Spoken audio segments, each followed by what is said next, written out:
ഈ വീഡിയോ നിങ്ങൾക്ക് കഴിയുമെങ്കിൽ നിങ്ങൾ മാക്സിമം ഷെയർ ചെയ്യുക. അധികാരങ്ങളുടെ കസേരയിലിരിക്കുന്നവരോട് സംസാരിക്കാൻ ഈ വോട്ട് തേടി ഇറങ്ങുമ്പോൾ മാത്രമാണ് കഴിയുക. അതുകൊണ്ട് തന്നെ നമ്മൾ സാധാരണക്കാരായ ജനങ്ങൾ ചോദിക്കേണ്ടത് ചോദിച്ച് തന്നെ പോവാൻ ശ്രമിക്കണം. നിങ്ങൾ ഈ വീഡിയോ ഒരിക്കലും കണ്ടില്ല എന്ന് നടിക്കരുത്. നിങ്ങൾ ഭരിക്കാൻ തുടങ്ങിയതിന് ശേഷം എത്ര രൂപ ഗ്യാസിന് വില കൂടി? നിങ്ങൾ ഭരിക്കാൻ തുടങ്ങിയതിന് ശേഷം എത്ര കർഷകർ ആത്മഹത്യ ചെയ്തു? ഈ 10 വർഷത്തിനിടയിൽ നിത്യോപയോഗ സാധനങ്ങൾക്ക് എത്രമാത്രം വില കൂടി? ഈ 10 വർഷത്തിനിടയിൽ പെട്രോളിനും ഡീസലിനും എന്തുമാത്രം വില നിങ്ങൾ കൂട്ടി? ഈ 10 വർഷത്തിനിടയിൽ നേതാക്കന്മാർ അടിച്ചു മാറ്റിയതും നേതാക്കന്മാർ കൈക്കൂലി വാങ്ങിയതും കിമ്പളം വാങ്ങിയതും അനുസരിച്ച് കോടിക്കണക്കിന് രൂപ നേതാക്കന്മാരുടെ വീട്ടിലേക്ക് ഒഴുകിയപ്പോൾ ഇതിനു പുറകെ എത്ര കേന്ദ്ര ഏജൻസികൾ സത്യസന്ധമായി കേസ് അന്വേഷിച്ചു? നമ്മുടെ നാടിനെ വീതിച്ചെടുക്കുന്ന നേതാക്കന്മാരെ എന്തുകൊണ്ട് അധികാരത്തിൽ നിന്നും താഴെ ഇറക്കുന്നില്ല? സത്യസന്ധരെന്ന് പറയുന്ന നിങ്ങളുടെ കൈകൾ എത്രമാത്രം ശുദ്ധമാണ്? ഈ ചോദ്യങ്ങളെല്ലാം ചോദിക്കുമ്പോൾ എൻ്റെ മുൻപിലുള്ളത് കൂലിപ്പണിക്കാരുടെ വീട്ടിൽ ഒരു നേരത്തെ ഭക്ഷണത്തിന് വേണ്ടിയിട്ട് അവർക്ക് തികയാതെ വരുന്ന ഒരു ദിവസത്തെ കൂലിക്ക് വർധനവില്ല, എന്നാൽ നിത്യോപയോഗ സാധനങ്ങൾക്ക് മാസം മാസം വില വർദ്ധിക്കുന്നു. 3 പേരടങ്ങുന്ന ഒരു കുടുംബത്തിലേക്ക് ഒരു കർഷകൻ ജോലി ചെയ്തു വരുമ്പോൾ ആ ഒരു ദിവസം കഴിഞ്ഞു പോകാനുള്ള വീട്ടു സാമാനങ്ങൾ വാങ്ങാൻ കഴിയുന്നില്ല എന്നുള്ളതാണ് വാസ്തവം. ഒരു വീട്ടിൽ നിന്നും ഒരു പ്രവാസിയെങ്കിലും ഉണ്ടായില്ലെങ്കിൽ വീട് പട്ടിണിയാകുന്ന അവസ്ഥ. സ്വന്തം മാതാപിതാക്കൾക്ക് മരുന്ന് കൊടുക്കാൻ കഴിയുന്നു, സ്വന്തം മക്കൾക്ക് ഭക്ഷണം കൊടുക്കാൻ കഴിയുന്നു, അവർക്ക് നല്ല വിദ്യാഭ്യാസം കൊടുക്കാൻ കഴിയുന്നു. ഇത്തരത്തിലൊക്കെ മാറ്റങ്ങൾ ഉണ്ടാകാൻ സഹായിക്കുന്നത് ഞാൻ പ്രവാസത്തിൽ ഇരുന്നു കൊണ്ടാണ് എന്ന് വിചാരിച്ചിട്ട് തൻ്റെ ജീവിതത്തെ ബലി കൊടുക്കുകയാണ്.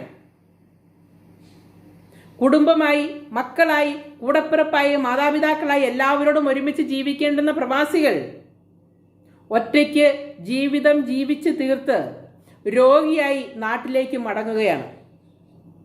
ഇത് നമ്മുടെ നാടിൻ്റെ ഏത് വികസനത്തെയാണ് സൂചിപ്പിക്കുന്നത്? കൊണ്ടുവരുന്ന പദ്ധതിയിൽ നിന്നും തങ്ങളുടെ കീശയിലേക്ക് എന്തു വീഴും എന്ന് നോക്കി മാത്രം പദ്ധതികൾ നടപ്പാക്കുന്ന നിങ്ങളോട് ജനങ്ങൾക്ക് വേണ്ടി, സാധാരണക്കാർക്ക് വേണ്ടി, കൂലിപ്പണിക്കാർക്ക് വേണ്ടി, ഒരു കൃഷിക്കാരന് വേണ്ടി എന്ത് ചെയ്യാൻ കഴിയും? ഒരു സാധാരണക്കാരൻ്റെ വീട്ടിലില്ലാത്ത വികസനം എങ്ങനെയാണ് നാട്ടിലുണ്ടാവുക? ഇങ്ങനെയുള്ള ഒരുപാട് ചോദ്യങ്ങൾ ഞങ്ങൾ സാധാരണക്കാരുടെ മനസ്സിലുണ്ട്.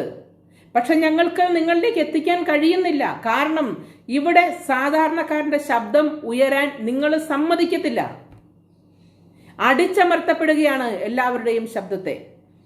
എത്ര മാത്രം തുഴഞ്ഞാലും ഒരു കരയ്ക്കെത്താൻ കഴിയാത്ത വിധം അലയുകയാണ് സാധാരണക്കാരായ ജനങ്ങൾ. പൊറുതി മുട്ടുകയാണ്. ആത്മഹത്യയിലേക്ക് അവർ എത്തിച്ചേരുകയാണ്. കടബാധ്യത മൂലം ഉറങ്ങാൻ പറ്റാത്ത വിധം ഓരോ മനുഷ്യരും ഓടി നടക്കുകയാണ്. ഇതൊന്നും അറിയാതെ കോടികളുടെ വെട്ടിപ്പും കോടികളുടെ വാഗ്ദാനം, ഞങ്ങൾ അവിടെ ചെയ്തിട്ടുണ്ട്, ഇവിടെ ചെയ്തിട്ടുണ്ട്, അങ്ങനെ ചെയ്തിട്ടുണ്ട് എന്നൊക്കെ പറഞ്ഞുവിട്ട് വരുന്ന നിങ്ങളോട് ഞങ്ങൾ സാധാരണക്കാർ എങ്ങനെ പ്രതികരിക്കണം? ഞങ്ങളിലേക്ക് നിങ്ങൾ എന്ത് നീതിയാണ് തരുന്നത്? ഞങ്ങളുടെ മക്കൾക്ക് തൊഴിൽ കൊടുക്കൂ. ഞങ്ങൾ വാങ്ങുന്ന നിത്യോപയോഗ സാധനങ്ങളുടെ വില കുറയ്ക്കൂ. ഇന്നൊരാൾ രോഗിയായാൽ ആ കുടുംബം വിറ്റു തുലയ്ക്കേണ്ടുന്ന അവസ്ഥയിലേക്ക് എത്തുന്നത് എങ്ങനെയാണ്? നമ്മുടെ നാടിൻ്റെ മാത്രം പ്രത്യേകതയാണ് നമ്മൾക്കൊരു രോഗമുണ്ടായാൽ ആ രോഗം കൊണ്ട് ആ കുടുംബം ഇല്ലാതാവുന്ന അവസ്ഥ.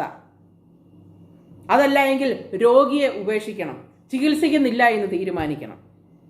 ഇതൊക്കെയാണ് ഞങ്ങൾ നേരിടുന്ന പ്രശ്നങ്ങൾ. ഞങ്ങളുടെ ഈ പ്രശ്നങ്ങൾക്ക് പരിഹാരമുണ്ടാക്കി തരൂ. പ്രവാസികളും പ്രവാസ ലോകത്തിൽ ജീവിച്ച് തൻ്റെ ജീവിതം മുഴുക്കനും പ്രവാസ ലോകത്തിൽ അവസാനിപ്പിച്ച് രോഗിയായി നാട്ടിലേക്ക് മടങ്ങി വരുമ്പോൾ പ്രവാസത്തിൽ ജോലിയെടുത്ത പണം മുഴുക്കനും നമ്മുടെ നാട്ടിൽ വിനിയോഗിച്ചിട്ടാണ് നാട്ടിലേക്ക് വരുന്നത്. എന്താണ് അവർക്ക് കൊടുക്കാനുള്ള വാഗ്ദാനം? എന്താണ് അവർക്ക് കൊടുക്കാനൊരു പ്രതീക്ഷ? അവർ പിന്നീട് എങ്ങനെ ജീവിക്കണം? അവരുടെ വരുമാനം ഇല്ലാതാകുമ്പോൾ അവരെങ്ങനെ ജീവിക്കണം? നാട്ടിലേക്ക് വരാൻ ഭയമാണ് പ്രവാസികൾക്ക്. ഇന്നത്തെ ഒരു സാമ്പത്തിക ചിലവ് വെച്ചിട്ട് ഒന്നും മിച്ചം വയ്ക്കാൻ സാധിക്കുന്നില്ല ഒരു പ്രവാസിക്കും. തരത്തിലും മറുകരയിലേക്ക് എത്താൻ കഴിയുന്നില്ല. കോടിക്കണക്കിന് വികസനങ്ങളാണെന്നാണ് പറയുന്നത്.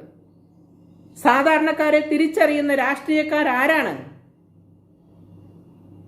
ഇവരൊന്നും ജയിച്ചു പോയാൽ പിന്നെ കണി കാണാൻ കിട്ടുന്നില്ല എന്നുള്ളതാണ് വാസ്തവം.